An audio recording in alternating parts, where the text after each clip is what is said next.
नमस्कार दोस्तों, आर के हिंदी स्टोरी में आपका स्वागत है। आइए सुनते हैं एक प्रचलित लोक कथा नाग कन्या। बहुत पहले भारत के पूर्वोत्तर क्षेत्र में एक गांव था, मिस्मा। वहां एक अनाथ मछुआरा रहता था, ताराओन। एक दिन वह मछली पकड़ने गया। उस दिन मछली के स्थान पर एक नाग उसके जाल में फंस गया। दरअसल वह नाग नागलोक का राजा था। अपने पिता को जाल में फंसा देखकर नाग कन्या घबराई। उसने सुंदर स्त्री का रूप धारण कर लिया। वह ताराओन के पास पहुंचकर बोली, यदि तुम मेरे पिताजी को छोड़ दोगे तो मैं तुमसे विवाह कर लूंगी। युवक मान गया और उसने नाग कन्या को छोड़ दिया। नाग कन्या ने उससे विवाह कर लिया। ताराओन और नाग कन्या का विवाह गांव वालों को नहीं भाया। उन्होंने विवाह की खबर राजा को दे दी। राजा ने ताराओन को बुलाकर कहा, तुमने हमारी परंपराओं को तोड़ा है, तुम्हें दंड मिलेगा। कल सुबह तुम्हारे और मेरे मुर्गे में लड़ाई होगी। जो हारेगा उसे गांव छोड़कर जाना पड़ेगा। युवक डर गया। उसने घर आकर सारी बातें पत्नी को बताई। नाग कन्या बोली, इसमें इतना डरने की क्या बात है, मैं अभी नागलोक से एक बलवान मुर्गा ले आती हूँ। यह कहकर वह नागलोक चली गई।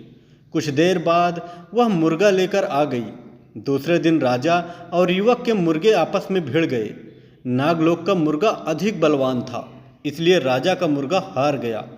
परंतु वह बोला, ताराओन, इससे फैसला नहीं हो पाया है, अतः कल सुबह जो टोकरी नदी को उल्टी दिशा में बहा देगा वही विजयी होगा। ताराओन के लिए लोहित नदी के बहाव को उल्टी दिशा में मोड़ना असंभव था। उसने यह बात नाग कन्या को बताई।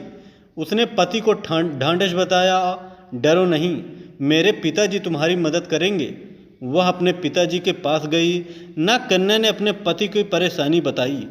पिता ने उसे सुंदर टोकरी दी और कहा, टोकरी को नदी में डालते ही धारा उल्टी दिशा में बहने लगेगी। नाग कन्या अपने घर पहुंची। उसने ताराओन को सारी बातें बता दी। ताराओन ने टोकरी नदी में डुबो दी। इस पर तुरंत नदी का बहाव उलटकर राजा के महल तक पहुंच गया। ताराओन खुशी से झूम उठा। वह राजा से बोला, राजन, मैं जीत गया हूँ। शर्त के अनुसार आपको यह गांव छोड़कर चले जाना चाहिए। राजा कहाँ हार मानने वाला था। वह बोला, इस निर्णय को भी अंतिम नहीं माना जाएगा, अतः हमें युद्ध करना चाहिए।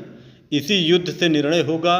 ताराओन भागा भागा अपनी पत्नी के पास पहुंचा और सारी बातें बताई। राजा के पास बड़ी फौज थी, परंतु ताराओन तो अकेला था। नाग कन्या उसकी परेशानी सुनकर फिर नागलोक में पहुंची। वहां से वह सोने का ढोल और उसे बजाने की छड़ी ले आई।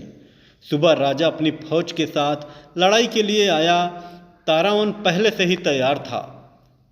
राजा और फौज को देखकर नाग कन्या ढोल बजाने लगी। ढोल की ढम ढम सुनकर वृक्ष, जानवर, घास, पत्ते आदि नाचने लगे। राजा और सैनिक भी हथियार फेंककर झूमने लगे। अब ताराओन और उसकी पत्नी नाग कन्या गांव के राजा रानी बन गए।